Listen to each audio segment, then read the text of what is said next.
Welcome to the meeting of the San Francisco Public Library Commission for July 21, 2022. The time is 4:30.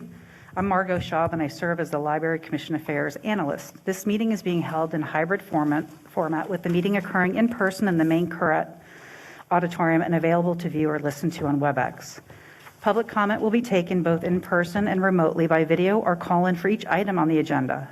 We will conduct public comment with attendees in the Currett first and then move to WebEx for public comment.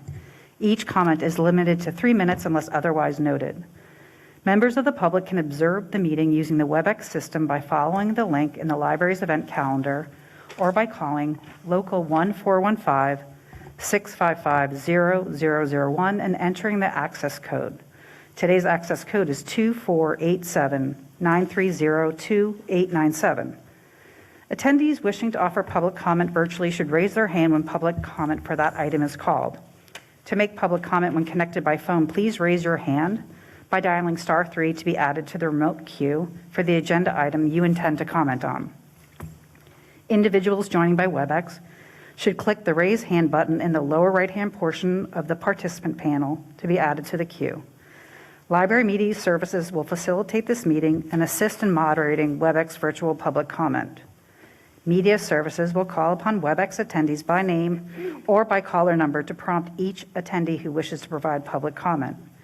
If we experience any technical issues with WebEx, we will recess and try to address the issue. Please try logging back into WebEx if there are technical problems. Library commissioners in attendance are President Connie Wolf, Commissioners Ono, Lomax, Giarduzzi, Lopez, and Bolander. Thank you very much. Hello and welcome to the July 21st, 2022 meeting of the San Francisco Public Library Commission. To those of us here in Currett Auditorium, we're delighted that you are joining us today, and we're very pleased to welcome our virtual audience via the WebEx platform. We have a full and very exciting meeting ahead, so let's start first with reading our Ramaytush Ohlone land acknowledgement. The San Francisco Public Library Commission acknowledges that we occupy the unceded ancestral homeland of the Ramaytush Ohlone peoples, who are the original inhabitants of the San Francisco Peninsula. We recognize that the Ramaytush Ohlone understand the interconnectedness of all things and have maintained harmony with nature for millennia. We honor the Ramaytush Ohlone peoples for their enduring commitment to Mother Earth. As the indigenous protectors of this land and in accordance with their traditions, the Ramaytush Ohlone have never ceded, lost, nor forgotten their responsibilities as the caretakers of this place, as well as for all peoples who reside in their traditional territory. We recognize that we benefit from living and working on their traditional homeland. As uninvited guests, we affirm their sovereign rights as First Peoples and wish to pay our respect to the ancestors, elders, and relatives of the Ramaytush community. We recognize to respectfully honor Ramaytush peoples, we must embrace and collaborate meaningfully to record indigenous knowledge in how we care for San Francisco and all of its people. For today's meeting, if you have not already done so, all the materials for the meeting are available to download on the Library Commission page of our website, sfpl.org, and are also in the back of the auditorium. Today we have a total of 6 agenda items, and we will begin with item number 1, which is a discussion and possible action on a resolution to adopt findings to allow teleconference meetings under California Government Code Section 54953E. Before us for consideration is a draft resolution adopting the findings necessary to hold this meeting remotely or in hybrid format. We will begin public comment for our before our commission discussion on this item number 1. Members of the public who wish to make public comment on WebEx, click the raise hand button in the lower right-hand portion of the screen. If you have called into the WebEx dial-in number, please press *3 to line up to speak. Operations, how many people have joined us via WebEx today? We have 4 people, Madam President. We have 4 people at this time, Madam President. We will begin with public comment from members of the public present here in the Koret Auditorium, and then we will take public comment from members of the public observing or listening through WebEx. I just want to remind you, this is the item number 1 on this particular topic. Public comment will be the second agenda item. So public comment is now open here in Koret on agenda item number 1. Yes, and thank you for not making the preposterous statement that has been made before, that I am circumscribed by your ideas of relevance. Of course, I am not.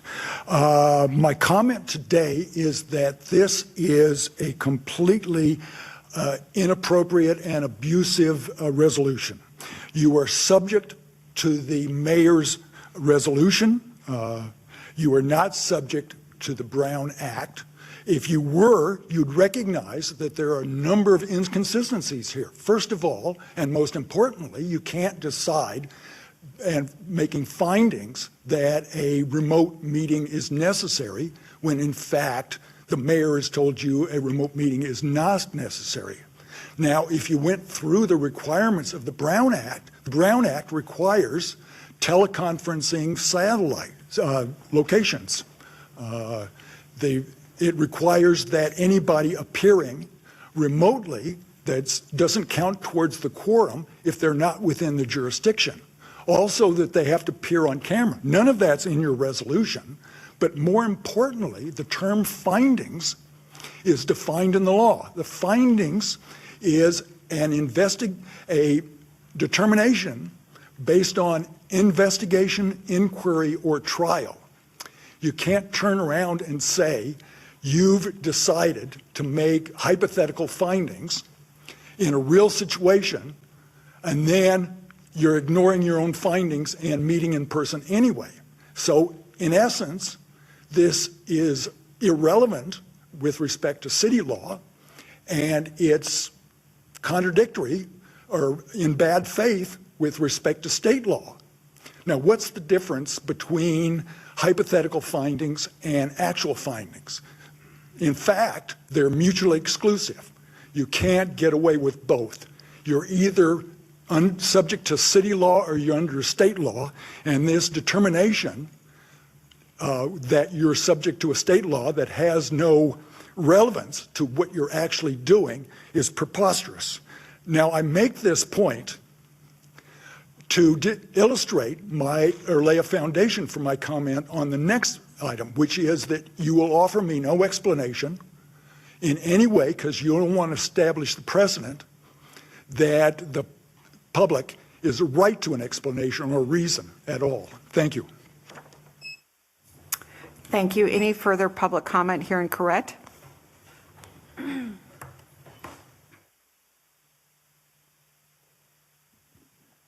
Good afternoon, Library Commissioners and anyone else in earshot.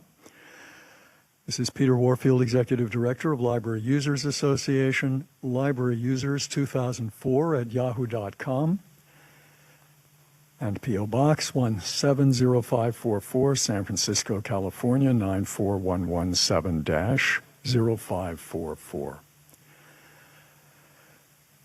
Pretty much every time this has come up, there has been no discussion and certainly no findings of fact with regard to law or with regard to circumstances.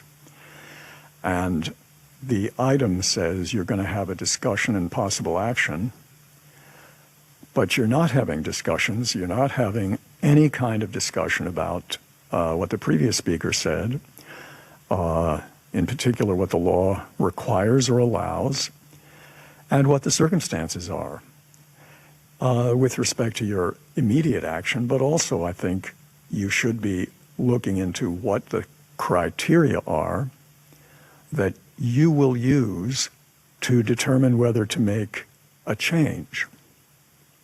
In particular, lots of things everywhere are opening up, and it doesn't seem as though there is the emergency that caused the remote meetings to start in the first place.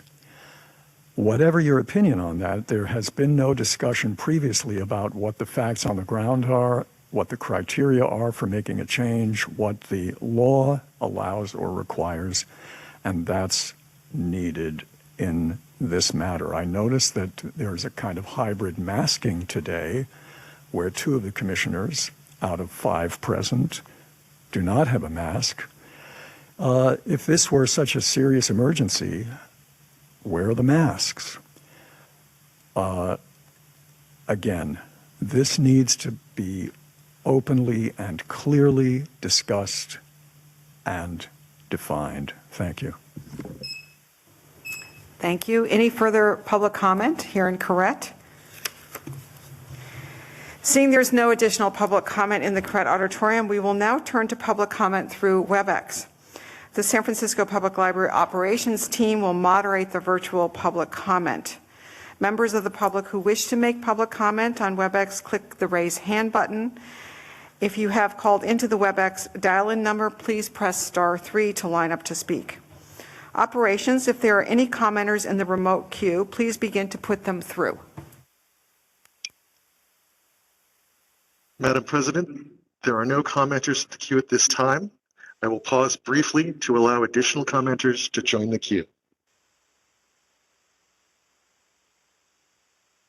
Madam President, there are no additional commenters in the queue. Thank you, Operations. Hearing no further requests for comment, public comment is now closed, and we now move to the commission discussion and action on item number 1. Would a commissioner like to make a motion to adopt the findings to allow teleconference meetings? I'd like to make a motion to approve the resolution, and so we can move forward in our remote meetings. Thank you, Commissioner Lomax Garaducci. Do I have a second? I second. Thank you, Commissioner Bolander. I will call the roll. Commissioners, please say aye or no when I call your name. President Wolf? Aye. Commissioner Ono? Aye. Commissioner Lopez? Aye. The motion passes unanimously. We will now move on to item number 2, general public comment. We will begin with public comment from members of the public here in Corrette Auditorium and then move on to public comment from members listening or observing via WebEx. General public comment in Corrette Auditorium is now open. Yes, good afternoon, Commissioners. Stop the hate, stop the ignorance. Don't give money to the Friends of the Library. Don't accept money from the Friends of the Library. I try to begin every one of my comments with that statement. I hope I didn't forget that under the first agenda item. What do you say to yourselves when you hear that? Do you think to yourselves, oh, we must be doing something right if we've provoked the dispossessed hordes? I hope you don't. I wish I could say I honestly wish I could say something that you were capable of understanding. Everyone is fascinated with the idea that someone like Jerry Bolander should be a library commissioner. He publishes books on successful organizations. And those successful organizations are based on open discussion and a relentless search for the truth. Did it take Mr. Bolander an hour to figure out that the library was an organization that was designed to fail? Not a chance. You block open discussion and a seek for the truth at every juncture. I attended this meeting for 38 years. Do you want to learn? Do you want to know what I learned during those 38 years? And the answer is, of course you don't, because it'll be the truth. And of course, your private partnerships depend upon a wall of lies. And you don't want that to be pierced by any aspect of the truth whatsoever. Let's take a couple of examples. One of your duties as commissioners is as trustees of the Furman Trust. You also have the duty to approve all expenditures from the Special Collections Fund. When I was first at the Library Commission took up a resolution on the expenditures from the Furman Trust every month. Now, why don't you do it anymore? Because you don't want to pierce absolute ignorance with partial ignorance. Do you have an illegal meeting where you've decided that you don't want the Furman Fund or the Special Collections Fund to come up? Not likely, because, it's your ignorance, which is the wall that protects the private partners. You think that you're inside the wall protecting, and you're the ones being protected. In fact, you're the ones that are being abused the most. And when you're no longer library commissioners, you realize that. And you'll think, why wasn't I smarter? And you'll understand when I say the lies cost more than the money. Thank you very much. Thank you. Any additional public comment here in Correct Auditorium?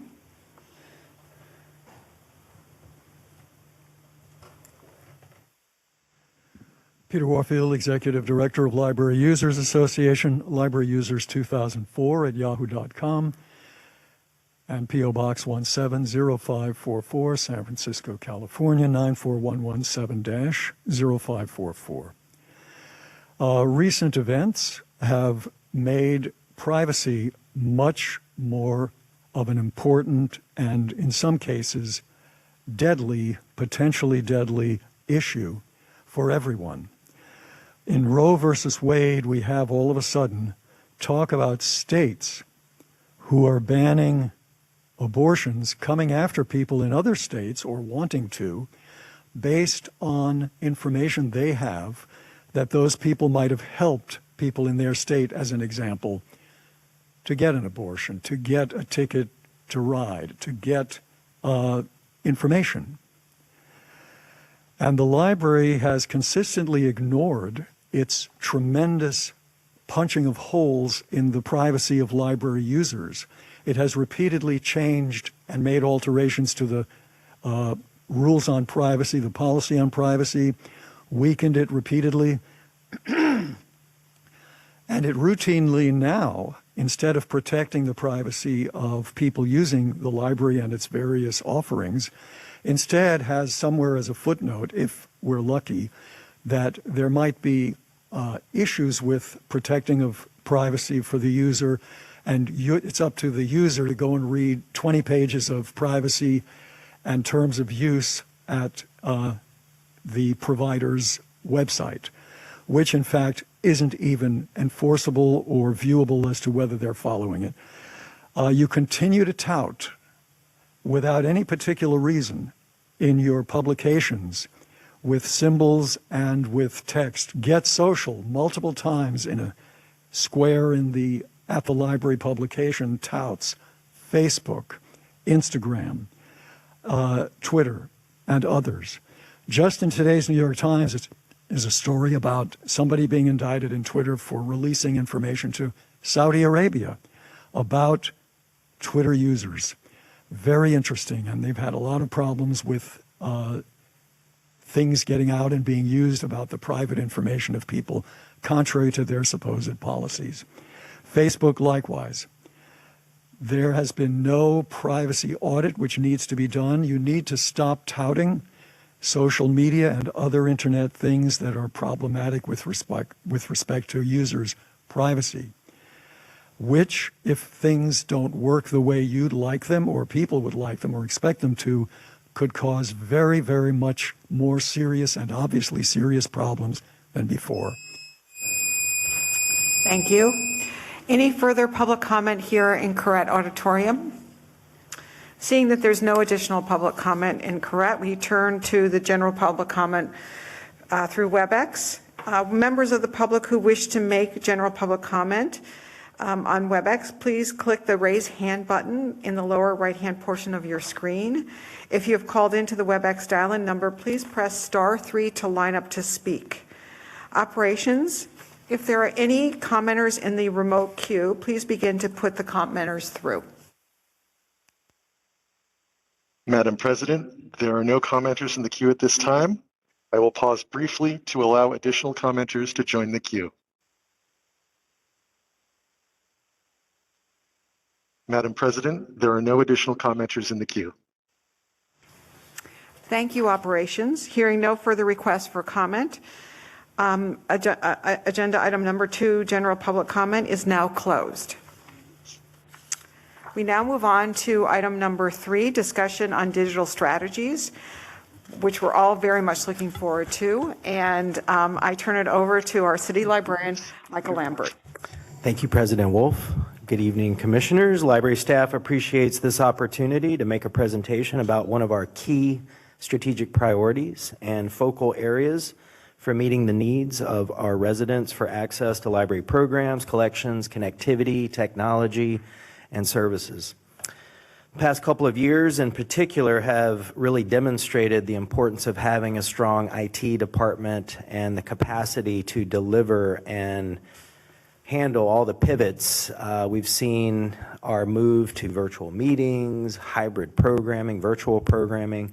So this evening, I am pleased to introduce our CIO, Michael Lang, who will take you through a presentation about the library's digital strategies. Michael? Thank you.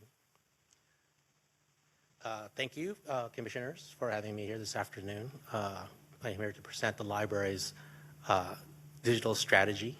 I am Michael Lang, CIO for the Division of IT. And you might wonder, why is an IT person talking about digital strategy? It's really the entire library as a whole. Every division, every unit within the library touches upon digital strategy. It's just not IT. However, someone's got to present. And eventually everything touches the IT infrastructure.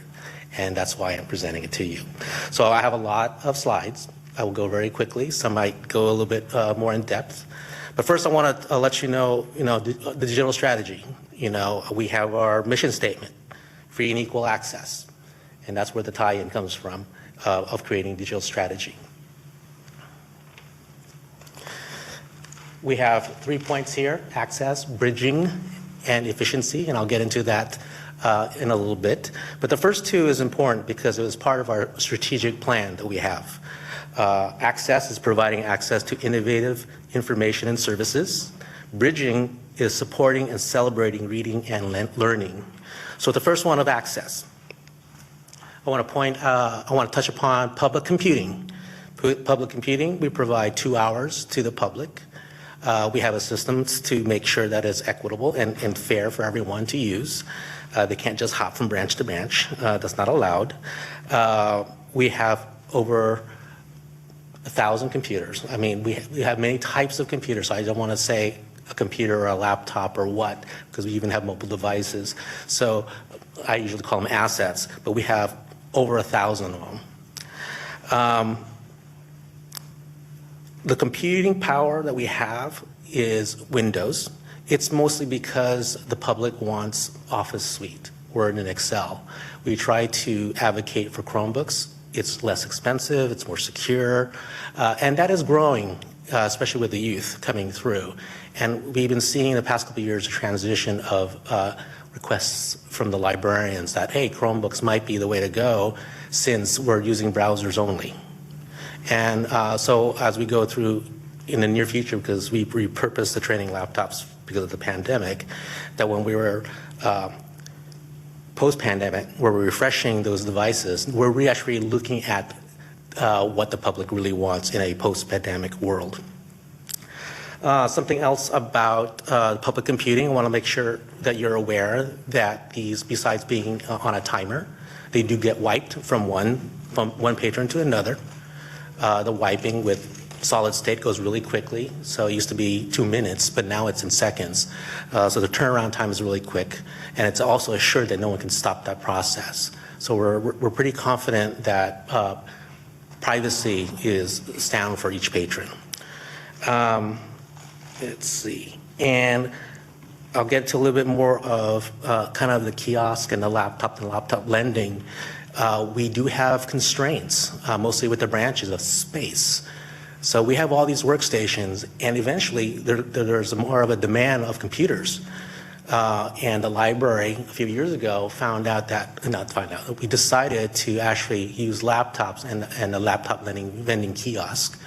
So that is more mobile. We can check it out. They can use a normal table. They can even sit on the floor if they want, doing the stacks. It's more flexible, have more freedom. But that also requires more robust Wi-Fi, more robust infrastructure. But otherwise, that has all been planned. So Branches are the hardest to support when it comes to accessing computing devices because of the constraints of the space.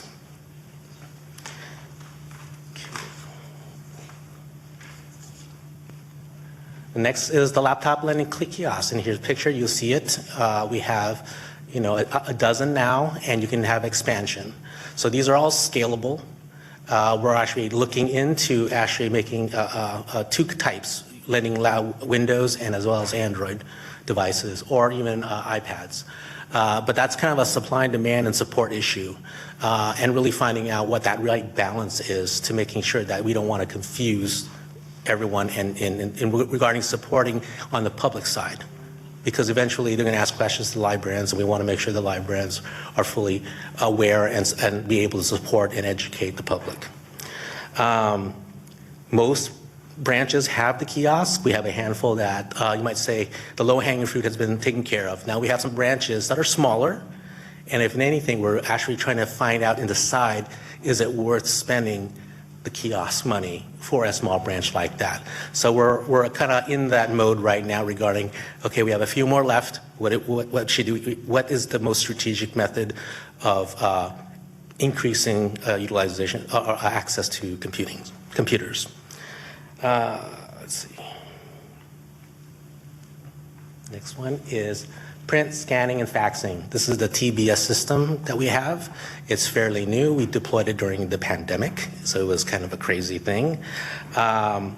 This is a very important service because this helps bridge the digital divide. Not everyone that has a home that has a scanner, has a fax machine, or even can print anything.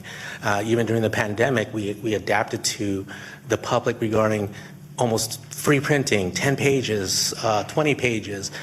We really we're trying to find out what the public's need is, and we were able to adapt to that using the TBS technology. It was dynamic enough to do so. This is also can be printed from anywhere. It doesn't have to be our computers in the library. It could be from home or your personal devices. And they just come to the library, and during the pandemic, ask a librarian, can you get my print job? And they'll go get it and give it to them. So it's a very, very popular service, and it's a very good service. So free Wi-Fi. I never had an indoor-outdoor before, but now I want to talk about indoor because we've been doing this for, over 10 years that we've had it. And of course, it's grown. Technology's changed. Things have gone faster, and I don't know how many refreshes we have done. But for the indoor one, it's always about finding those dark spots, finding the quality of service. We always try to get feedback from librarians and the public, specifically so we can actually troubleshoot and find those gaps. And also that the technology has changed where we have to start moving things around. Now we have Wi-Fi 6 coming, which is higher density, but you need more of them. So it almost requires a redesign of how we place these access points. Let's see here. We did provide a splash screen, and that's because we want to inform them. This is a click-through. It's not like any kind of information. It's just to acknowledge that that this is a free service.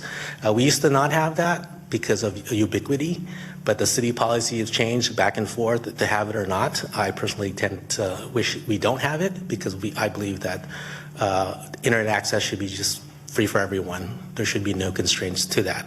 But we follow what the city wants us to do. The access points we do have two networks. We do have one for the public, but we also have one for staff. So staff is capable of using the free Wi-Fi, but also be able to do business anywhere in the library connected to our government infrastructure. So that was a kind of a new thing about, I would say, 8 years ago that we introduced Wi-Fi through government connections. We thought that might be a vulnerability, but technology has changed and we were able to do that. So that improved efficiency. On a side note, the Mission Temp site, it was very quick where we have 1 month, we signed the documents and we want to launch. Oh my God, that was driving me nuts because it takes 6 months to get AT&T to do any kind of wiring. However, because the technology has advanced and through my staff and the creativity they have, we're actually using multiple mobile hotspots, 5G as well as 4G LTE. So it's not the fastest, so I'm hoping the librarians will bear with us as we get the hardwire in. But this is key technology and information that we never knew before that we were able to do. We were actually running a small temp branch through a mobile connection, which has never been done before. So I wanted to say that. That was nice. Let's see. Next. Okay, outside access points, which is a fairly new thing, and it actually started during the pandemic. As you know, there's a need for outside access point. Well, this was in discussions even before the pandemic. We worked with the chief of the branches regarding locations and sites. Of course, she set the priority. We targeted places with schools, with playgrounds, places that we think that the public would want a outside access point. Parking lot, especially with the pandemic. You know, do your schoolwork in your car during a pandemic was an example that we've seen in other places. Let's see here. 1 second. The first phase we did during the pandemic is Western Addition, Marina, Ortega, Parkside, Ingleside, Visitation Valley, and Merced, and of course the main here. And there's some pictures of the outside, and these are different than the indoor access points. They're not as expensive, but they are unique to, the technology is a little bit different. Phase 2, which we're working on right now, will be Bayview, Portola, Richmond, and North Beach. There's more, but we'll stop there. Okay. Fast network infrastructure. This gets a little geeky, and I have to throw this in because it's me. And how I threw in that picture is because this is something you approved last fiscal year. You know, it's like $500,000, and no one has ever seen it until now because I have an opportunity to show it in the slide. That device is the spine of the IT infrastructure. Everything goes through that. It protects us. It categorizes everything. It makes sure that connectivity is always flowing. So that device is very important. It gets faster and faster. Things are going absolutely crazy. On the top, you see different types of networks. This is important, and this is I really talk a lot about. I want to talk a lot about this, is because resiliency, redundancy didn't really exist at the library when I first got here. And you know, Michael Lambert, your predecessor, Luis Herrera, said we want to make sure that our library functions in all situations. So we went from literally 20, 30 megs per second to the branches to 1 gig, and some of them to 10 gigs. Not only that, we have redundancy, where we're actually pairing with the city fiber, which is the ring, with the mesh, which is AT&T network. So literally a few months ago, someone hit a fiber connection by trenching and knocked off a city fiber. Within 30 minutes, we were able to switch over to the AT&T. I don't think anyone noticed it, which was fantastic. We did send an announcement, but that was, this is what we paid for. You approved the budget, we built the infrastructure, and it works. So we want to continue to do that. Thank you for your support on doing that. And again, things are getting faster. ISP service is also resilient and redundant. We use AT&T, as well as we have Scenic, which is an academic infrastructure network, ISP service. So we actually have 2. And a little bit more of a geeky design, thank you, is we have 2 pairs going through the Bay Bridge going to Emeryville. And we also have 2 from Visitation Valley going to Sunnyvale. So in case of an earthquake, something happens with one or the other, we have a way to operate. So again, thank you for supporting that.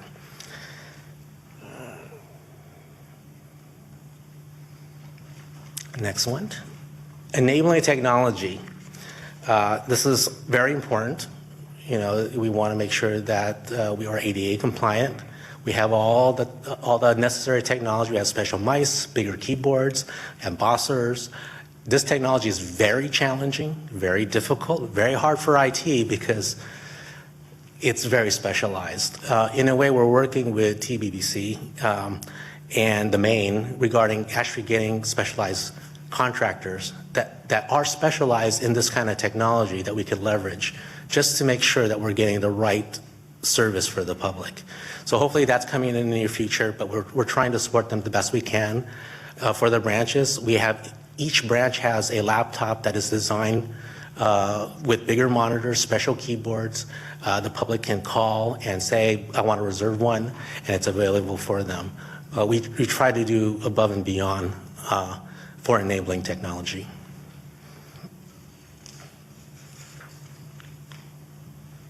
A little bit about Techmobile. It's not new anymore. It's been around for a while, but the technology's changed. It is in line to do a refresh, and I mentioned 5G, different technology, but eventually it's actually not things special on the networking side. We're actually, all the bookmobiles are going to have 5G.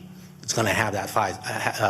What's, I think, with the Techmobile, when we refresh it, is actually the endpoints, the computers, and the programs that are going to be created for the Techmobile. So I'm anxious to work with Techmobile folks regarding what kind of technology they will want to see as we refresh that vehicle. Okay.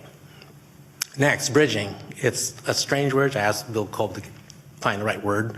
And of course, this one is about supporting and celebrating reading and learning in the strategic plan. This is about, great, we have all these assets, we have all of this technology, but we want to make sure that it's being used. We want to make sure it's easy, it's not scary. We want to make sure it's equitable for everyone. So this is where we focus on what do we do, the programming, the education, the training rooms we're on. This is where the librarians really shine, and also making sure that we have content available for everyone. There are people that maybe don't want to come to the library, but they can get it from home. You know, that there is capabilities. IT is a 24/7 shop. We see people putting holds on books at 2 in the morning. I'm like, what are you doing? We're trying to, patch a machine here. But anyway. So let's first talk about the website. The website is new, but it's actually not. We launched the new website in 2020. One reason why we launched it is because it was actually a very archaic design of a website.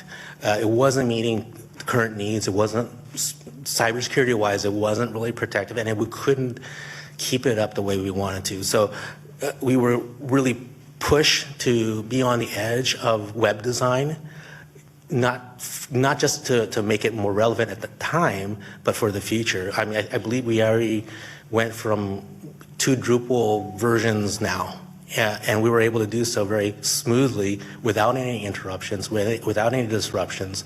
We were able to adapt to new laws and new requirements for ADA. We actually had a federal audit that came through. If anything, they identify a few things because hey, I don't mind identifying it. Once they identify it, we fixed it, and we're like, oh, great, we got validated. So to me, that was a positive thing. But we were so nimble and so quick in fixing it that it almost wasn't even a finding because we fixed it before they even said anything or put anything in writing. Drupal. Yes, that's all I'm going to say about that. Okay, next. Next, besides the website, is web apps. Mobile smartphones are out there. We use BiblioCommons. We've done a few generations of it. But the most important and most recent one is actually having a library card on there. And this is one small piece of the strategy, but now we have to deal with the infrastructure. All our readers are barcode. So we got to do image scanning. So it's actually making sure that the infrastructure that we have at the library matches what the current technology is doing. So we're planning on a major refresh, making sure that we have the right equipment for the librarians to provide this service. Okay. E-resources. This is mostly CTS's bubble, but I'll do my very best to showcase it. There are 4 sections, e-collections, the movies and TV, and then you have the music and then the audio books. I'm going to read it, sorry. So the ebooks we have is Overdrive, also called Libby, Access 360, Hoopla, Simply E, Inky, Chinese ebooks and news, Skillsoft and O'Reilly, EBSCO, and Internet Archives. For the video, we have YouTube, Canopy, Hoopla, Canopy for Kids, and Alexander Street Press. For music, we have Hoopla and Alexander Street Press. And for audiobooks, we have Hoopla, Overdrive, or Libby, and Access 360. So all this is available 24/7 for our patrons. DigiCenter. This is a big program that it's still, in my opinion, it's been around for a while, but it's still new. Islandora is our platform. We have been digitizing for a few years now. If anything, this is one piece of technology or strategy actually we're ahead of compared to the rest of the state. This is a state initiative actually sharing, collaborating with everyone's digital archives or assets. So you might say, we're waiting for the other library systems to okay, let's start sharing. So Islandora is our vendor that is designed to start sharing with Stanford, with universities, with other library systems. So we're hoping that eventually we'll start having that relationship with the state library and the rest of the library system in California. All right. You still with me? Okay. Okay. The mix. There's 2 parts, the mix and the bridge. But with the mix, we have a refresh coming. We also are partnering with a personal support vendor that specializes in the components of the mix, mostly with the audio and video component. So that's starting up right now. So hopefully we'll have a refresh pretty soon with all its equipment. It's been a few years since we launched the mix. So of course the music room we're going to touch on, and the media room needs to be looked at, and we have 3D printing programs. We still have a lot of programs happening in that space, so hopefully we'll have more with that. Also, because I know you guys care about virtual programming, and the pandemic has forced it, we really pivoted and changed how we do programming. And I want to highlight the virtual team classes. All these are programs, examples of programs. I mean, if you go to the calendar, each week you'll see filled of programs, either for adults or for kids. And if you look even a month ahead, you'll see things already scheduled out, planned ahead, far in advance regarding in-house programs as well as virtual programming. And again, here are some highlights of the programs already scheduled, and we have multiple of each one.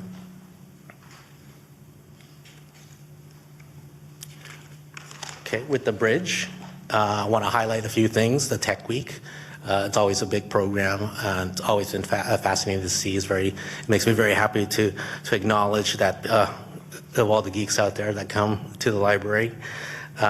We have a specialized training room that's still being utilized, of course, not during the pandemic, but I can see it starting to pick up on-prem. There are hybrid classes. We have a partner. If you see some of the little icons there, it says we have partners with Workit as well as Tech Time that helps showcase some classes that we want to do. We have different languages. So we have elderly. We try to touch upon as many of the population as possible. But that is the magic of the librarians and how they do programming. And lastly, with the bridge, I want to highlight the fact that we probably didn't have it, which is online high school. I think this is a fabulous program. That's the last cohort on the bottom with the picture, so I hope this will probably be picking up. We're also, if they're not able to have technology, we're able to lend out Chromebooks or laptops for them at a MiFi for them if need be. So this is a program that hopefully keeps on growing. Okay. All right, lastly, efficiency. efficiency, if the library's technology is robust and sound and effective, the librarians and also the library or the library workforce is efficient, that also translates to them providing better service for the public. So I want to quickly go through a few of these things. Let's see here. First, the self-checkout. This also was implemented during the pandemic. Other crazy stories of implementing during a pandemic. However, the self-checkout is RFID. It's fast. It can do like 5 or 6 books at one time. I think the public like it instead of doing one at a time. And also, it's now doing image scanners, so they don't have to carry a library card. They can use an image on their phone, like I showed you. It's just more modern. If anything, there are some tools and resources or systems in here that we haven't utilized that hopefully we'll work on in the near future. Detection gates is also new. It's quicker. It's more accurate. I mean, the last thing you want to do is embarrass someone. Someone comes through, it's a false alarm. So these are more accurate. It actually identifies the material that is in question. So it's a lot easier. It's a lot easier and more accurate to find out and maintaining our materials as they come out, leave the library system.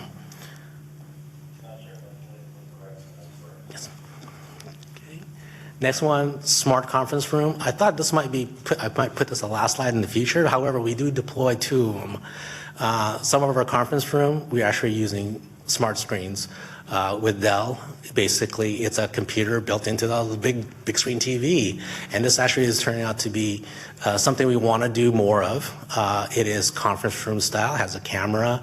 It's basically Windows. It has all because right now they have to check it out and it's cumbersome and you have to reserve it. It's always going to be there. Our goal is to just go to a page desk and say, can I have the keyboard and mouse, and you're good to go.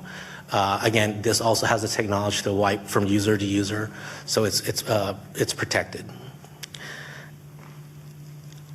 People counter. This is probably old news. You already know about it. However, to me, this is a very good, efficient way of the library in providing accurate data. When you get a mob in the beginning coming into the library back with the old system, that blob is one. It's like, oh my God, you can't do that.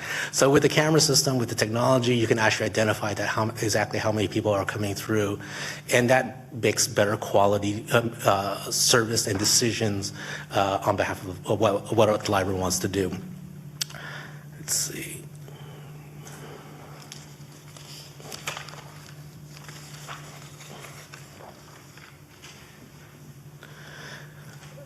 The VoIP phone system. This is one of the technologies that's been literally 8 years in the works. I've been working on this in the infrastructure side as we refresh routers and switches. We were preparing for a higher bandwidth needs of a VoIP system. There were delays by the city, some back and forth, but eventually we are on a VoIP system. It's still very different. It's still very hard. Adoption is very challenging, but hopefully the library workforce will adopt it, and some of the features will start showing, like your message is going to be emailed to you. But this is important because the old system had limitations. Now we have more dynamic phone numbers, more dynamic voicemails. Now we can actually have the expansion capability of doing languages. Those are constrained in the old phone system. We're working with a new way of managing calls with the tip line. So those are the new features of the city's VoIP system, which is Cisco, that we want to start tackling down the road. Linkcell automated material handling. This is mostly for facilities. I'm just stealing their pictures. However, this was also upgraded during the pandemic. However, this is a very good product where it was a refresh on the first floor. When librarians first started coming back, it's like, what happened? What happened to the old one? It literally was a night and day to them. But it's a more efficient, more modern system. But the one in the top picture here is the lower level, which requires construction. This is brand new. This is actually very good for our workforce. This has saved people's backs and lifting and carrying and moving things around. Now it is a more modern library way of sorting materials coming through the system. So I'm hoping that they love the system because it really looks impressive having this the AMH system here. Okay, branch audio video refresh. We started this pre-pandemic. This is the kind of the Golden Gate painting thing again. We're going to have, with 27 branches, we're always going to try to do 2 or 3 branches at every year, refreshing it. It's a challenge because the branches are so small. So really working with the branch librarians regarding how they want their space to be designed. It might require a space that actually has tables, but they want a drop screen and do programming down the road in that space because there was no other choice. So there's new technology, new designs that we can do, and Sam's team here is looking at the greatest technology in AV world to find out what we can and cannot do for the librarians and their programming. For this fiscal year, we're targeting Bayview, Mission Bay, maybe Noe Valley, maybe Ingleside, because of the delay in the pandemic, we have this long queue that we're going to try to tackle. Maybe we can do 4 instead of 2 this year. Okay. Actually, I'm done, but this slide is the last one because this is for the future.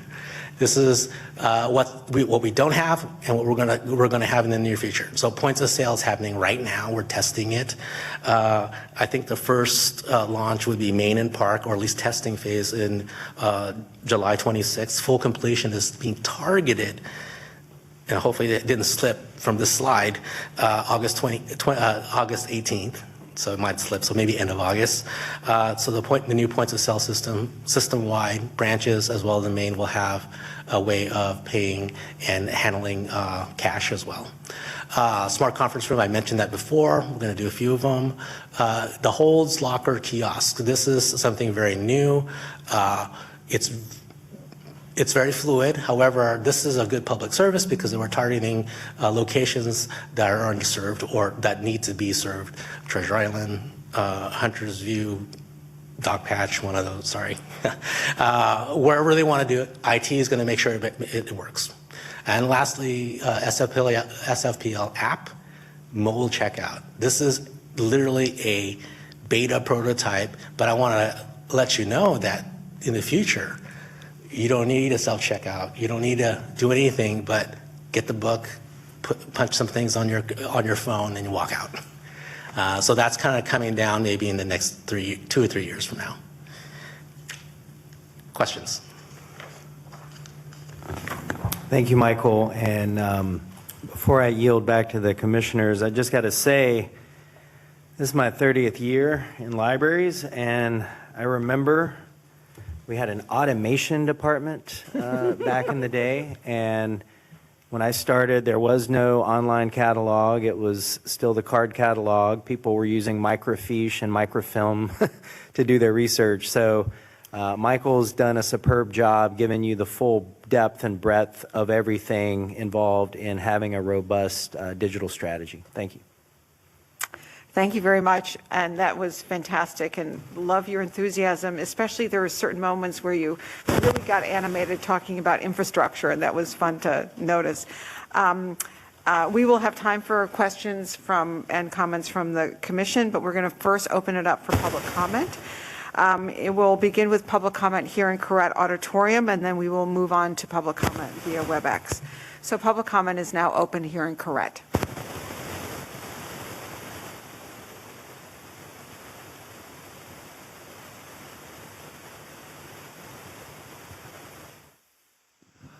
Peter Warfield, Executive Director of Library Users Association, Library Users 2004 at yahoo.com, and P.O. Box 170544, San Francisco, California 94117-0544. we've heard a lot about internals and fantastic internal things going this way and that way and doing stuff. At one point early in the presentation, I heard the phrase that we're working towards what the public really wants. I haven't seen any indication that the public has been asked what it really wants, nor for that matter provided some basics in what has happened in the past. So I'm very skeptical of what's being pie in the sky when in the past there have been so many failures and worse than disappointments. When we talk about printing, scanning, and faxing, that whole new system was completely provided new during COVID before the library reopened, and it's a disaster. The copies are greatly degraded in this respect. There is no 11 by 17 copy size, which you used to have as a standard. That meant you could put an art book or an 8.5 by 11 book or a report on the glass and have both pages full size. Now you have to reduce it in some fashion or another and figure out how onto letter or onto 8.5 by 14 legal size. As I understand it from many librarians and library workers, there was no training for the staff. There was no manual provided for the staff or the public. There were no instructions provided. There were some instructions in the main library that were on the wall that were incorrect and then removed. I don't know what it says currently. For months, there was somebody helping people install, work the copy machine. At one point, a patron in front of me asked, how do I make a copy? The guy had to go somewhere else to figure it out, and I had to show her how to make a copy. Previous versions of automated materials handling system, famously in the Nicholson Baker New Yorker article, damaged, previous version damaged, and now we're hearing about the wonderful new system without having heard what the problems were about the previous version of automated handling. There's a great deal that is failed in this current environment, including what's there for the public. And the more you go toward electronic only, which seems to be a trend, the more you are discriminating against the vulnerable populations and making the library more and more inaccessible to those folks. Thank you. Thank you. Any further public comment here in Correct Auditorium? Seeing that there's no further public comment here, we will now turn to participants on WebEx. Operations, if there are any commenters in the remote queue, please begin to put the commenters through. Madam President, there are no commenters in the queue at this time. I will pause briefly to allow additional commenters to join the queue. Madam President, there are no additional commenters in the queue. Thank you very much, Operations. Hearing no further requests for public comment, public comment is now closed, and we will now move to the Commission discussion on item number 3. I just want to begin by saying, Michael, you did such a fantastic and thorough presentation. Thank you so much for putting it all together and gathering information from all of your colleagues, because clearly this approach is really all about everybody, every department participating in a very active way. I have to say I felt very proud of what the library does. I feel very inspired and very excited. I can't believe how agile you are to accommodate different situations. I love the responsiveness to what people are asking for, but also the anticipation of what people might need and how technologies are going to evolve. I particularly like the image of the painting of the Golden Gate Bridge. I mean, it is you're never done. The minute you put something in, it's outdated and something else is better. So really appreciate your attention to detail in every way. So you might want to stand up. I'm sure somebody will have comments, but we know. Unless someone else wants to go first. But I open this up and just want to encourage everyone to ask their questions. We have such an expert here with us to provide us with the detail that we all enjoy learning about. So maybe we'll just start with Commissioner Bolander.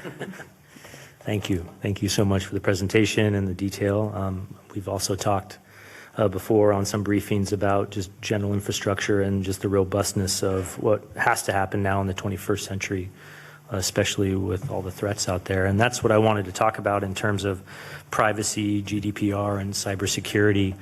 The plans around that and how we're dealing with that. As everyone knows, the threats get more and more, and since we are a public institution with public infrastructure, just curious what the plans are if we have a cyber threat response, we have a plan, because more and more I see that as being an issue that could obviously cripple the network.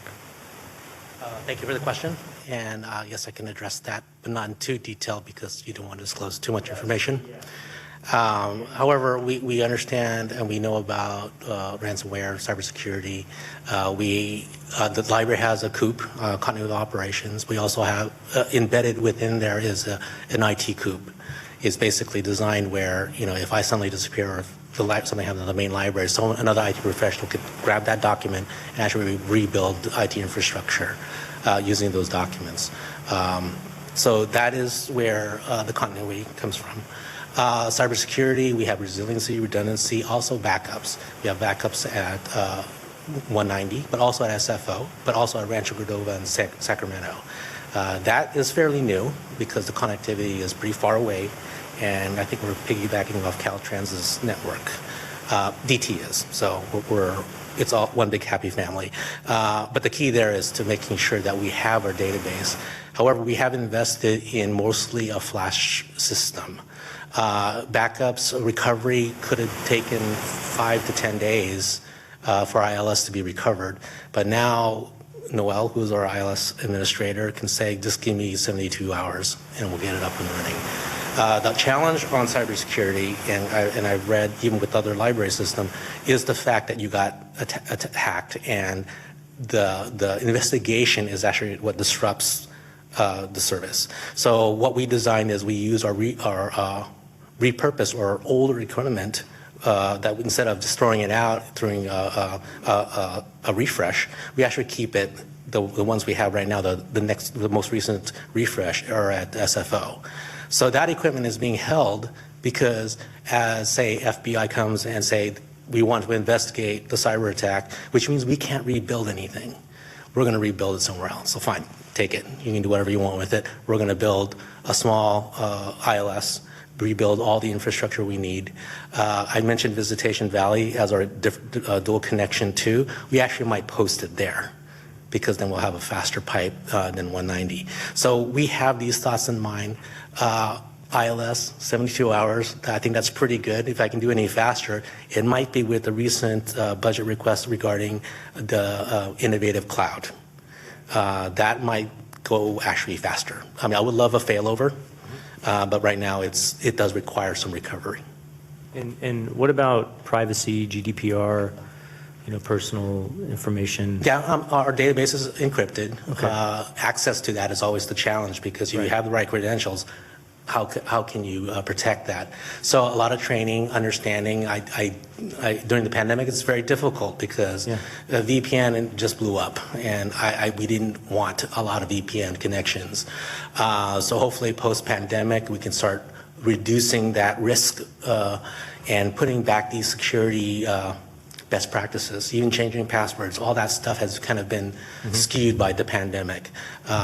Being diligent, knowing what, doing best practices. We do have a city ISO that we follow. Right. We have threads that we connect with teams, and we hear the latest the risks and vulnerabilities. He's very good, and he tells us what to watch out. And also, they do scans. Okay. They have a program where we can actually hire outside and actually basically have someone hack us. So white hat stuff. White hat stuff. All right. Okay, thank you. Sure.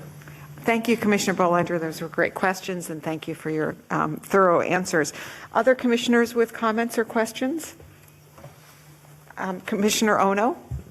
Hi. Thank you, Michael, for your presentation. I know you love to give them. And by the way, you're welcome for the budget that we approved for you, but you put it to really good use, so I'm very impressed with that. One of the things that I just wanted to mention, I just love that you have the redundancy across the bay, just in case of earthquakes. So I just thought that was a new revelation to me, so I really appreciate that. But I had a question about the Chromebooks. I didn't realize that they were more secure than laptops are. How is can you explain that to me? Now I'm thinking of getting a laptop, but now I might get a Chromebook. Well, a laptop is more dynamic, more robust. You can do a lot more. You can install things. With a Chromebook, you can't install anything. It's basically browser-based or somewhere from the Android store. So it's very limited. Because it's not powerful, it's less expensive. And that was the attraction of it, is that it's simplistic. However, when we buy it through our government account, we do have that mix between a full computer and a smartphone.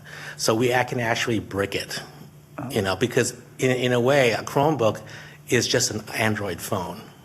So, And it doesn't have the suite or the Windows suite, right? but it won't have that Microsoft Office suite that people want. Right. So that's the pros and cons on the Chromebook. Okay, thank you very much. Thank you. Commissioner Lopez?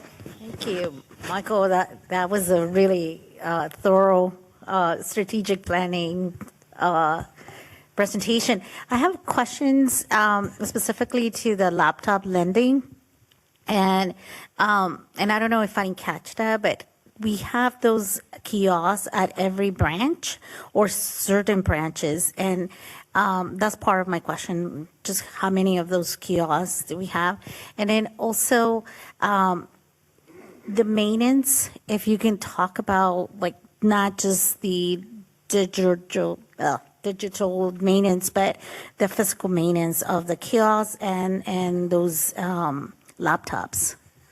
With GenA technology, we'll always have a maintenance support contract with the vendor. So we actually refreshed all the laptops during the pandemic.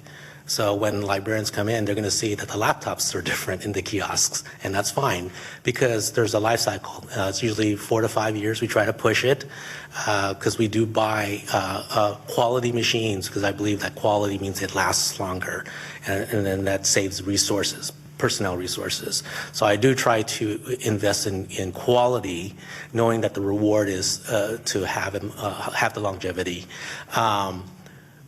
The kiosks do get refreshed by the vendor, and it's under a program where it's not going to cost us anything as the technology changes. It's embedded in it. It's basically we're providing that they provide us a service of checking the ILS, ejecting the laptop, cleaning it up, refreshing it. The laptops are ours, though. They will tell us when we need to replace the laptops, but the technology is theirs. And again, they're responsible for making sure that it works properly. Did I answer your question?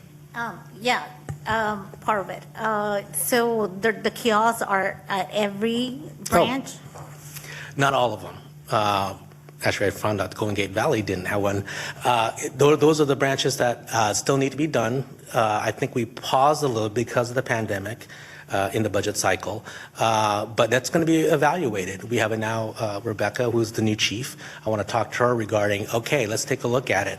Let's see what's left, and let's justify if you want a kiosk or not, because it's a big refrigerator. It's going to take space, and literally that is a major constraint, is having the right space. The last few branches, we were carving out nooks and cutting this and taking things away. It was very challenging. So now it's more of, is it the right choice? Because just because you have a kiosk doesn't mean it's a good thing. Thank you. You're welcome. And I'll just jump in there real quick. Even the branches that don't have a laptop lending kiosk, they still have laptops available behind the desk. We just store it differently, and there's a different process for patrons to request and access that equipment. Thank you. Yeah, thanks for clarifying. Thank you. Any further comments or questions? I think that then concludes, and just again, Michael, on behalf of all of us here, we thank you for your service, your leadership, your dedication, your enthusiasm. It's really fantastic, and really appreciate your depth of knowledge and your real commitment to making the library accessible, meaningful, and providing tools and resources in ways that no other city agency can in this community. And it makes me very proud to be part of the library, knowing that people throughout the city have access in a way that they just couldn't have otherwise. So thank you. Okay, now we will turn to item number 4, which is the city librarian's report. So I turn the meeting over to our city librarian. Thank you, President Wolf, and library staff is appreciative of this opportunity. We have a number of reports this evening, and I am pleased to introduce our first presenter. Christina Mitra is the program manager for the Hormel LGBTQIA Center located here at the main library. She's going to be highlighting our activities to celebrate Pride Month this past June. Thank you so much, Michael. Greetings, commissioners, Madam President. I'm very pleased to be here. My name is Christina Mitra, and since fall of 2021, I've been the new program manager for the Hormel Center. As a third-generation San Franciscan with a lot of roots in local queer arts, it's a dream role for me to play, so it's my pleasure to be here speaking to you about Pride Month activities this evening. Let me start by pointing out this image of the main library atrium. During the month of June, patrons were greeted with this bright banner of the Pride Progress flag, which signaled to patrons that SFPL is truly the queerest library ever. And I work on the 3rd floor, and I do hear a lot of chatter from the atrium, and I literally had heard many people go, "Queerest library ever? Wow, cool!" And people taking pictures under there. So representation does matter, and I'm very proud that we had that so clearly signaling to patrons that we are a safe place. So this was the first Pride in 2 years where we could gather in person. LGBTQIA folks love to gather. This is what we know how to do this, and we did it with flair and with community and with music. We had 6 public programs listed here. 5 were in person and 1 in the virtual library, totaling over 400 participants. A few highlights here. On the left, we have Mark Stein from SF State, a scholar speaking to a full house in the Hormel Reading Room on the early emergence of LGBT activism at SF State from 1969 to 1972.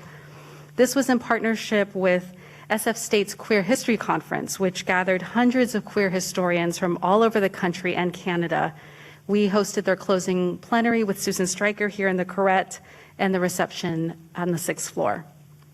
In the middle here, the Latino Hispanic Community Room was at capacity for a campy live performance by original cockhead Scrumbly, who was playing all the great tunes on our baby grand piano that the main library owns with special guests. It was an amazing evening of joy and fun, and the latest of our many public programs in conjunction with the ongoing exhibition, The Coquettes, Acid Drag and Sexual Anarchy, which is on view in the Hormel Center through August 12th. And then finally, we have our Drag Queen Story Hour with Persia. Fun fact, Persia was the first drag queen to present the first ever Drag Queen Story Hour in the country in 2015 at the Eureka Valley branch. The event was especially significant since, unfortunately, Proud Boys had stormed a Drag Queen Story Hour to our neighbors across the bay at San Lorenzo. So luckily, we made all the preparations to ensure that this was a safe event for our patrons, and indeed, there was only smiles, fun, and face paint at this event. Next slide, please.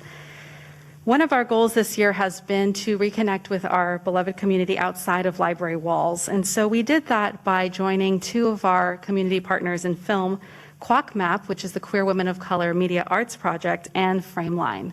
So here you have Kevin Darling, my fellow librarian at the Hormel Center, pictured with Jewel Gomez, former Library Commission president and longtime Hormel Center Advisory Board member, writer, and activist. It was a joy to cheer her on in the premiere of a documentary about her, Jewel, A Just Vision by Madeline Lim. And we were equally ecstatic to partner with Frameline on a documentary about Pedro Zamora, who many of us fell in love with the gay activist and AIDS educator in 1994 when the Real World San Francisco was shown here. Next slide, please. Pride Month would not be complete without the San Francisco Public Library contingent stepping out with the bookmobile at the SF Pride Parade. So here we are. We knew this year were brightly colored library cards with the Rainbow Nautilus logo, refreshed book covers showcasing books written by BIPOC authors, and bold signs stating "Queer Books Now" and "Queer Books Forever," "Trans Books Now," "Trans Books Forever." And that was really in response to the growing efforts to ban books about LGBTQ lives across the country. Next slide, please. So this was the first time that we marched in the parade in 2 years, because the parade hadn't happened in 2 years. And as you can see here, it was just utter joy. Next slide, please. So the San Francisco Parade is just one example of the library's commitment to working with the broader LGBTQIA community here in San Francisco. And in case you haven't heard, SFPL is a key partner in collaboration with the Human Rights, Entertainment, and Arts Commissions on the inaugural Drag Laureate, which will be named this October 2022 during LGBTQ History Month. We're a key partner because the library has incredible institutional knowledge about how to administer a laureate program, namely the SF Poet Laureate program.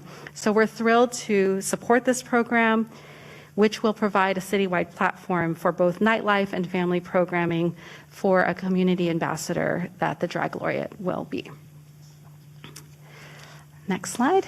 And finally, always on the move, we recognize that being the queerest library ever means that we celebrate Pride all year long. So these are some of the events that we have on the horizon. This month here, actually next week, we'll be screening AIDS Diva, the legend of Connie Norman. This documentary centers on Connie Norman, the dynamic AIDS and transgender activist and masterful voice for ACT UP LA in the late 80s and early 90s. And to continue honoring transgender activists, we will celebrate Transgender History Month, which San Francisco celebrates in August, with a double feature here in the Correct, Happy Birthday Marcia and Screaming Queens, which both pay homage to transgender activists. The second one, Screaming Queens, really highlights the little-known story of the first known act of collective resistance of queer people in the United States. It was in the Tenderloin in the Compton Cafeteria riot in 1966, which was 3 years before Stonewall. And finally, community partnerships continue with the Queer Ancestors Project, and still here in San Francisco, we will be featuring an exhibition of creative writing from the transitional age BIPOC participants of this writing workshop, which has been taking place in the Paley Conference Room this past few months. And we're really excited to bring younger, diverse voices into the center. And we will also be kicking off the event, the premier kickoff event for the They Friend Non-Binary Performance Festival, which is a citywide festival that will take place in November. And that concludes my presentation. I'm happy to answer any questions, and I thank you for your time. Thank you so much, Christina. We're so fortunate to have your passion and your incredible leadership. Thank you so much.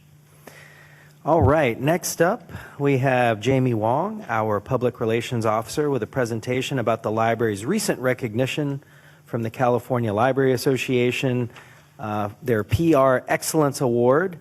So this is an update on our SFPL Explorer map. Jamie. Thank you so much, Michael. It feels so hard to follow up on that amazing and dynamic presentation, but I hope to keep the good news rolling with our SFPL Explorer map update.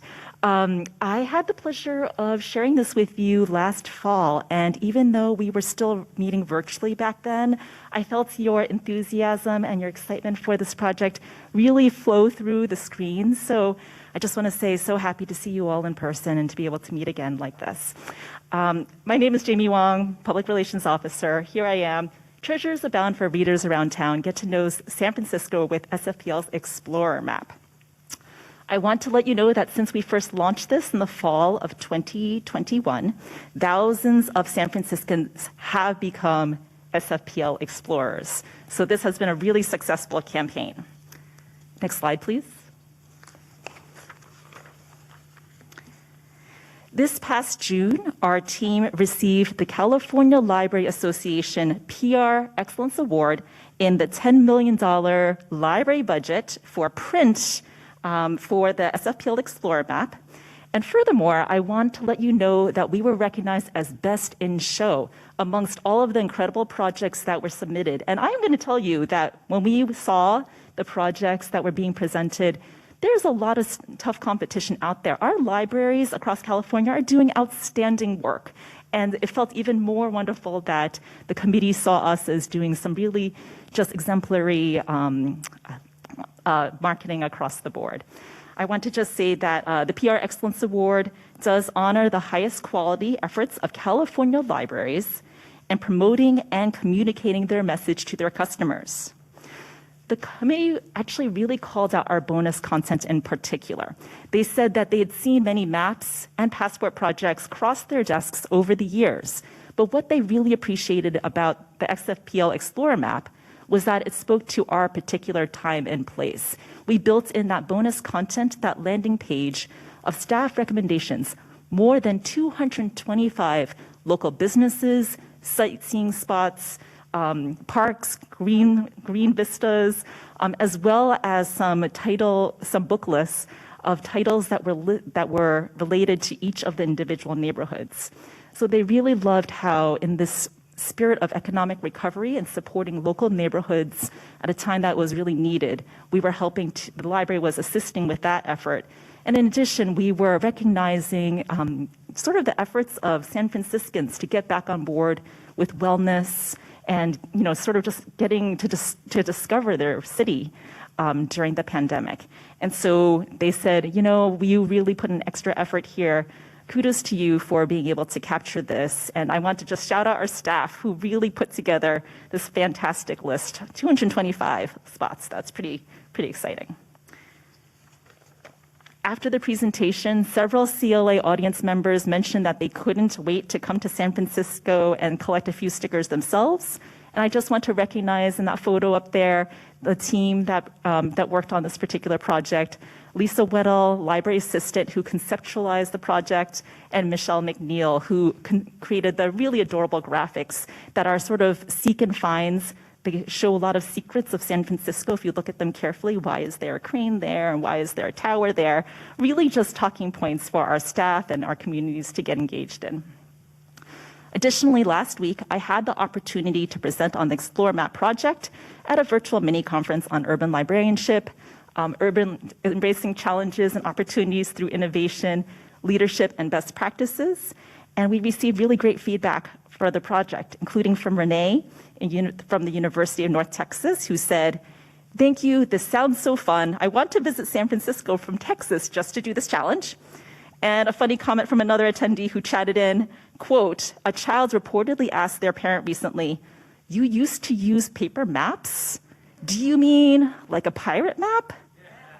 Haha, I think all ages are happy to have more tactile experiences, and we couldn't agree more. There's all sorts of ways to engage with the map. Next slide, please. A few other fun updates relating to the Explore Map project. We have seen incredible patron engagement. Several enthusiasts have documented their journeys on social media, including bicyclists, one group of whom visited 20 branches in a single day.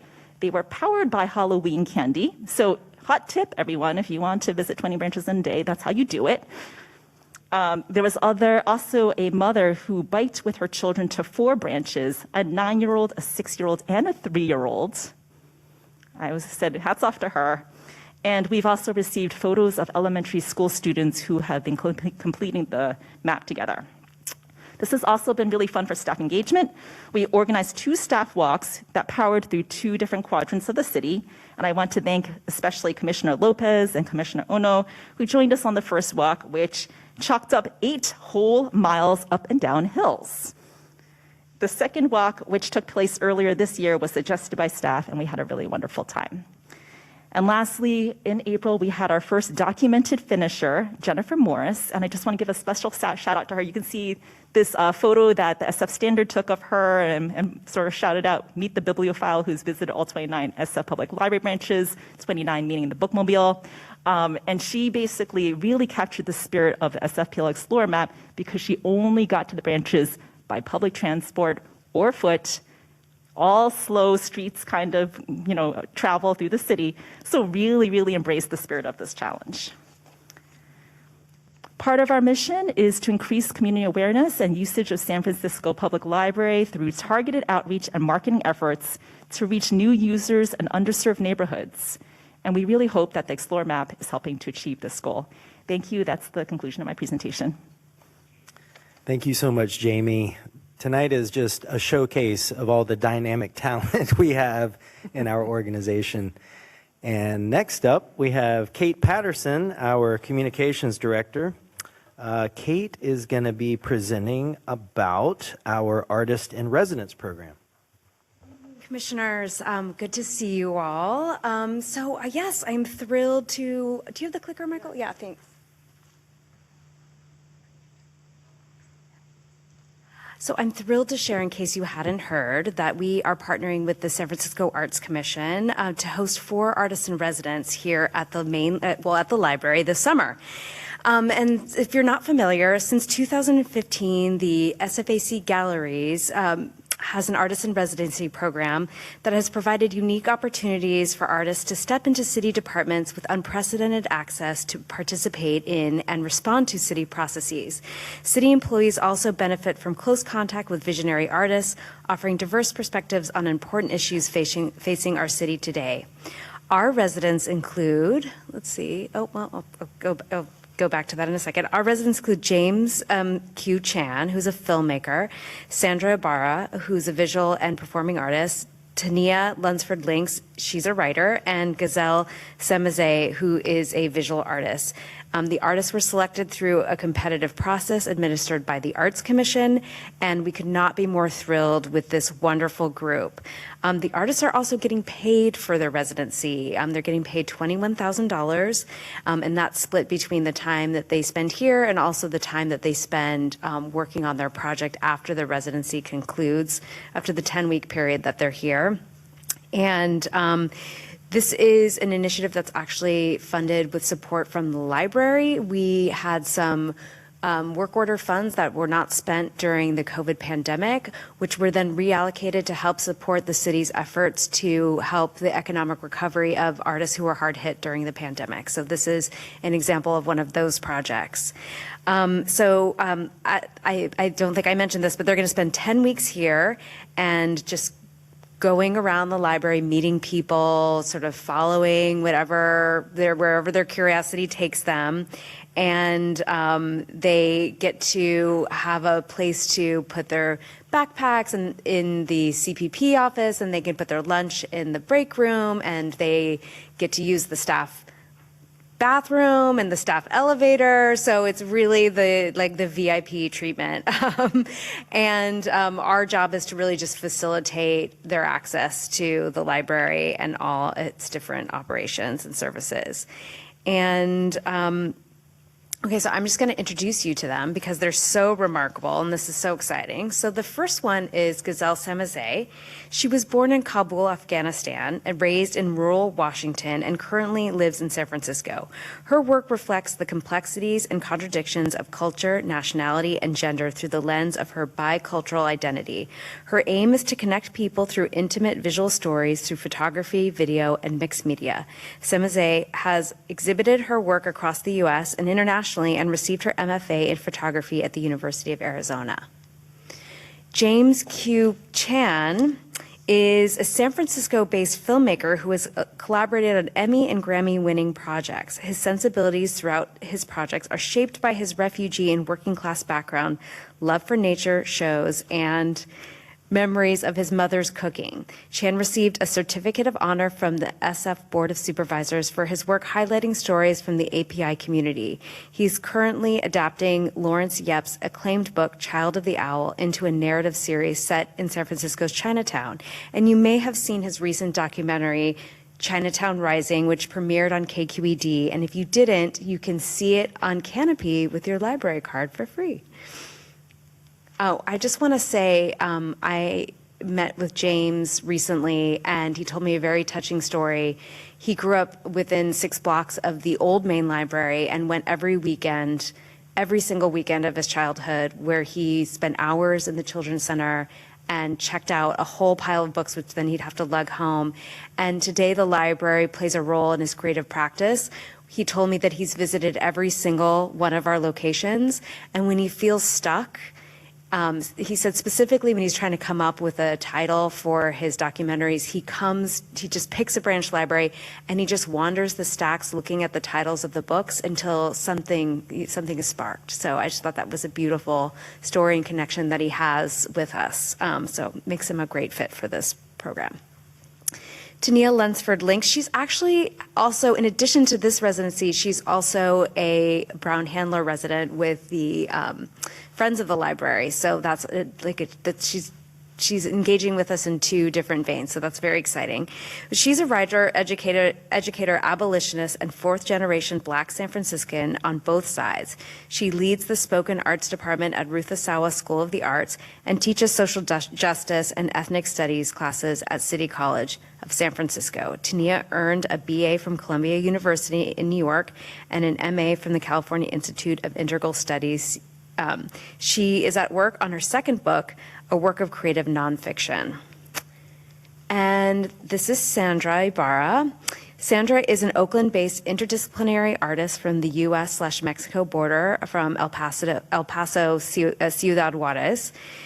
She works across performance, video, and sculpture to address objection and joy and the borders between proper and improper racialized, gendered, and queer subjects. She recently completed a commission with the One National Gay and Lesbian Archives at the University of Southern California Libraries and is a lecturer in the Department of Art and History at Stanford University. Ibarra holds an MFA from the University of California, Berkeley, and an MA in Ethnic Studies from San Francisco State University. So they are our artists in residence, and we will be documenting their time with us, thanks to the support of the media services team, and when they have conceived of their projects or when they feel ready and in their process, they are happy to come share it with you. So we look forward to having them come and tell you what they've been up to and tell you about their experience with us. That's it.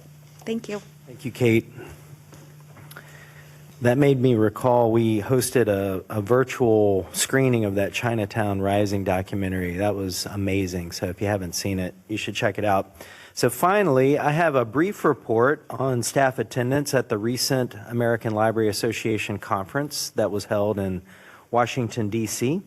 So I'm pleased to report that San Francisco Public Library was well represented in the conference program with staff participation. On day 1, our very own Ana Elisa de Campos Salas was on the main stage in her capacity as a member of the ALA Executive Board. She was part of the opening ceremony festivities, including the ribbon cutting there. This opening session was inspiring, with ALA President Patty Wong in conversation with FCC Chairwoman Jessica Rosenworcel. They discussed efforts to bridge the digital divide and close the homework gap.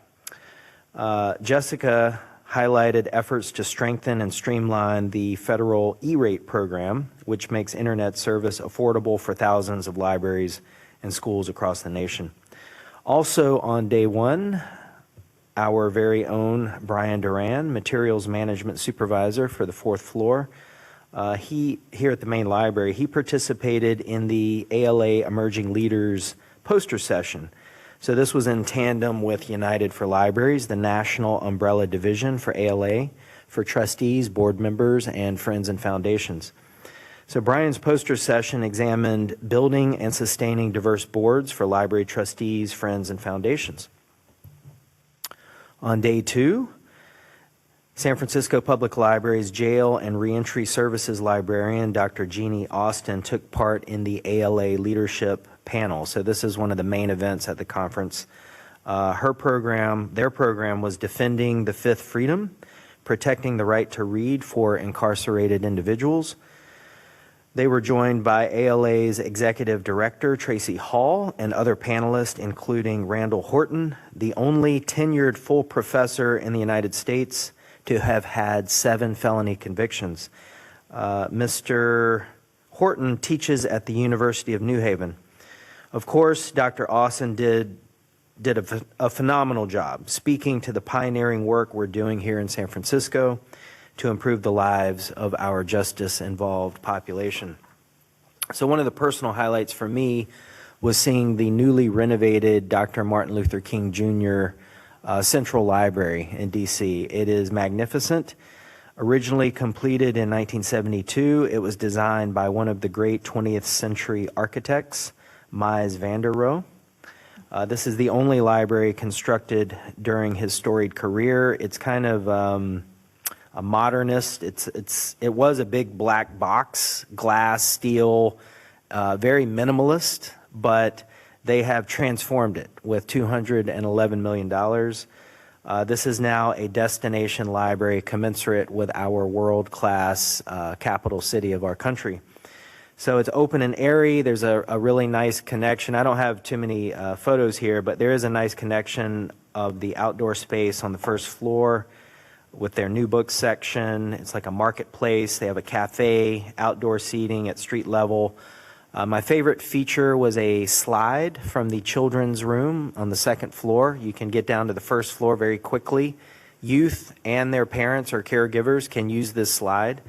So that's pretty innovative and fun. The rooftop of their 6th floor offered stunning views, outdoor access. It's got a living rooftop garden and inspiring spaces for reading and contemplative study. So highly recommend it next time you're in DC. And that concludes the City Librarian's Report. As always, fantastic. Thank you to Christina, Jamie, Kate, Michael for your wonderful presentations. We are now going to open it up to public comment here in Corrett Auditorium and then move on to those participating via WebEx.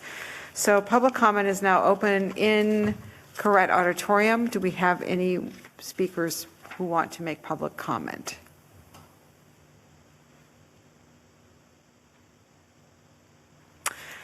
Okay, seeing that there is no public comment here in Corrett Auditorium, I'm going to turn to operations. Operations, if there are any members of those participating, for those who are online, if you want to make public comment on WebEx, click the raise hand button in the lower right-hand portion of the screen. If you've called into the WebEx dial-in number, please press *3 to line up to speak. Operations, are there any members online who would like to participate? Madam President, there are no commenters in the queue at this time. I will pause briefly to allow additional commenters to join the queue. Madam President, there are no additional commenters in the queue. Thank you very much, Operations. Hearing no further requests for a comment, public comment is now closed on agenda item number 4, and we now move to the Commission for discussion. I just would like to begin by welcoming Christina. I think you're a very new member of the library team, and clearly we are so fortunate to have you. So thank you so much for your diving in, jumping in, and doing such extraordinary work. We really appreciate it. And Jamie, just to hear about all of the incredible honors that the library has been given, it's really a tribute to the entire staff and their dedication. And Kate, the artist program sounds fantastic, and really appreciate that. And of course, Michael, just knowing that our library continues to be a leader in the country and being premiered in all these different ways at the National American Library Association meeting is just a great tribute to the kind of dedication and bold visionary leadership that you're providing and the staff is enabling to make this a great city. It's just, especially during these times of banning books pretty much everywhere except outside of our bubble, we can continue to be a beacon of hope and a beacon of resources to demonstrate what it means for a community to come together and really make a difference in the lives of its citizens.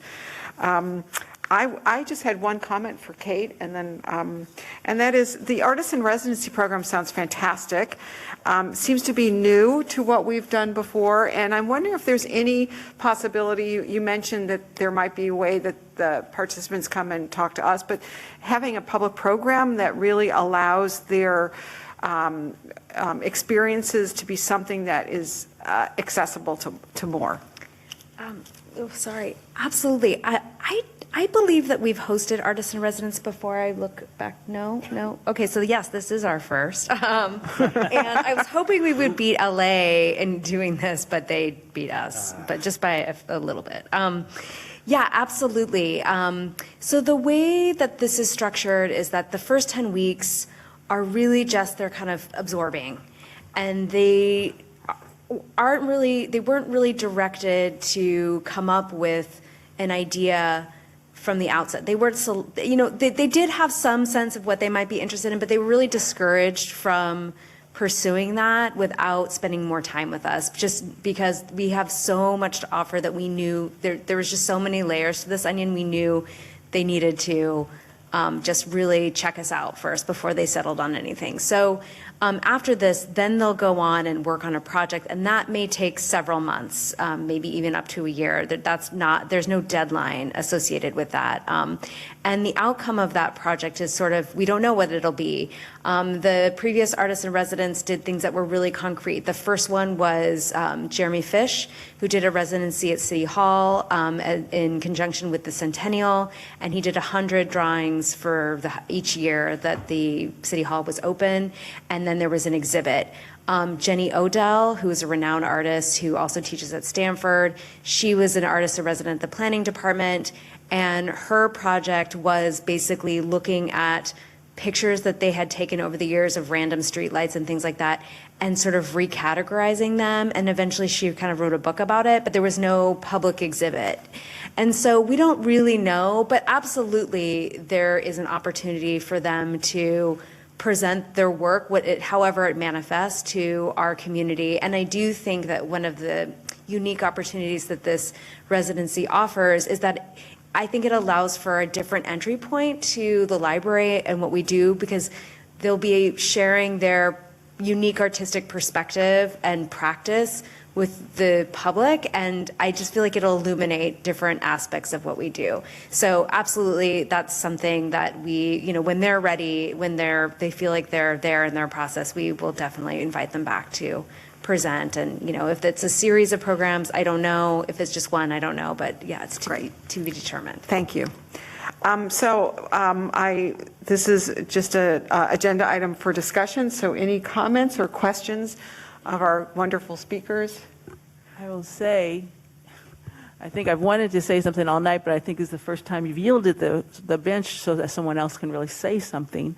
I want to say thank you to all of you for the work that you've been doing, particularly over the course of this time when there's just so many, obviously critical issues.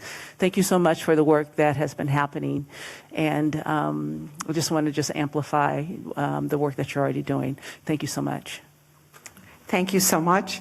Further comment or questions? Commissioner Lopez? Yes. I want to echo what Mary said. I think that this year has been extremely even tougher after coming out a pandemic. There's been a lot of excitement, but then a lot of extra work for you all, because you've been putting events and following regulations and making sure that everything is in compliance. So I really, truly appreciate all the work and that you've been doing, because it hasn't been easy. Pride, having not been there for 2 years, it's just there's excitement, but then there's so many more details to think about and liabilities that, before we might not have thought about. So thank you. I'm really excited about the artists. I feel that I'm envisioning a panel with all the artists. So, but you let us know what comes out And you said it's 10 weeks or 10 months? Weeks? So they're required to spend 5 hours a week for 10 weeks at the library. Yeah. Okay, and they're just not, there's no agenda during those days? Yeah, they just come, they explore, they meet with people, they have conversations with staff and the public. It really is sort of their time. Yeah. It's not Awesome. structured, in other words. Yeah. Okay, That's helpful. awesome. Yeah. Yeah, it's not like they're coming to work, like, Yeah. checking in. They're going to be working, but they're not going to be, Exactly. Yeah. I'm not If- checking in on them, but Okay. yeah. Got it, thanks. And then with the maps, I'm still working on getting to all the branches, but the walk, I enjoy, like with Commissioner Arnold, I didn't think I was going to walk the 8 miles, and it was such a fun day. And I think that one of the things that I appreciate that about the whole Explore is that each library is so unique and it has its mysteries and its stories. So you get to learn, not just visiting the library, but you get to learn about that. And also, just meeting the communities. So that was really fun. So thank you. I know you work a lot to put a lot of programs, and I'm very honored to say that I'm a commissioner for an amazing library. So thank you. Great. Any further comment? Thank you again. Thank you, Commissioner Lomax Garaducci and Commissioner Lopez, for your great insights and thoughtfulness. We will now move on to agenda number 5, which is the item number 5, which is the approval of the minutes from June 16th, 2022. And we will open this up for public comment here in Corrett Auditorium, and then move to the participants on the web. If there's anyone with any public comment, the public comment's now open.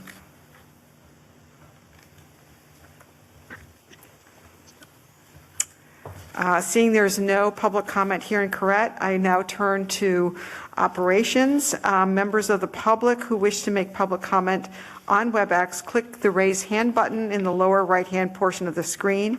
If you have called into the WebEx dial-in number, please press *3 to line up to speak. Operations, if there are any commenters in the remote queue, please begin to put the commenters through.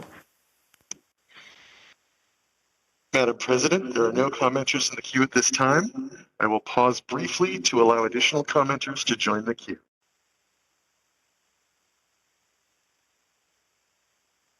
Madam President, there are no additional commenters in the queue. Thank you, operations. Hearing no further requests for comment, public comment is now closed. And we now move to commission discussion and possible action on item number 5. Would one of the commissioners like to make a motion to approve the minutes of the June commission meeting? So moved. We have a Commissioner Ono. Do we have a second? Yeah, I'll second it. Oh, Commissioner Lomax Garaducci seconds. And I'll call the roll. President Wolf, Aye. Commissioner Lopez, Aye. Commissioner Bolander. Aye. Okay, the motion passes unanimously. We now move on to item number 6 on the agenda, adjournment in honor of Mary Armentrout. So I now turn this over to City Librarian Lambert. Thank you, President Wolf. I appreciate this opportunity to pay tribute to Mary Armentrout, an employee of the San Francisco Public Library. Our dear colleague, Mary, passed away peacefully with family and friends beside her last month on June 17th. Mary was mission-driven and a consummate professional in her public library work. She had a prolific career at SFPL. She began working at the main library in 1979 in the computer room of the registration department, now known as Borrower Services. Over the next 20 years, she promoted from library page to library assistant and then to senior information systems technician. She worked in the business science and technology department, the art, music, and recreation department, and automation services. Mary also picked up hours in the branches, and she appreciated working with new people and in new places.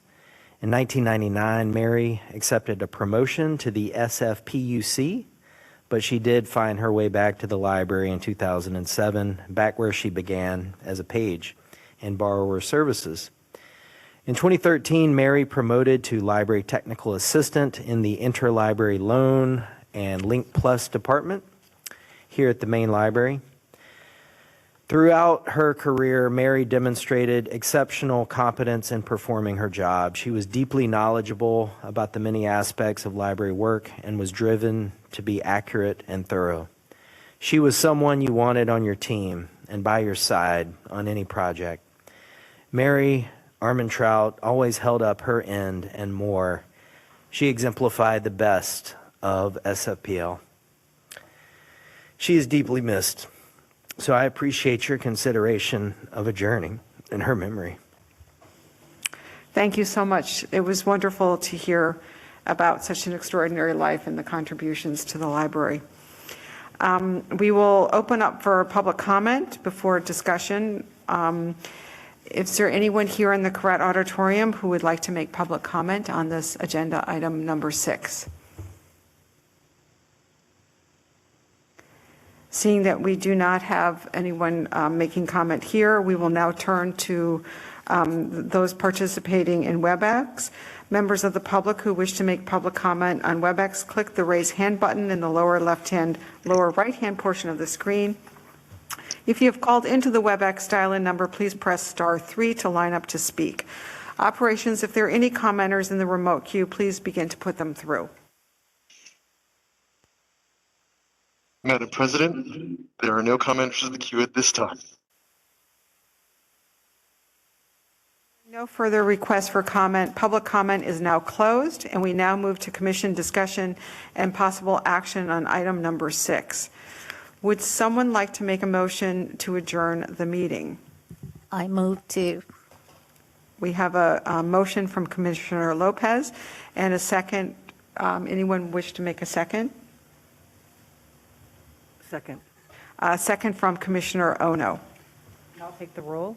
President Wolf, Aye. Commissioner Lomax Giarduzzi, Aye. Commissioner Bolander. Aye. The motion passes unanimously. The meeting is now adjourned, and we look forward to resuming the discussions in our meeting in August. Thank you very much to operations and to the staff for making this all possible.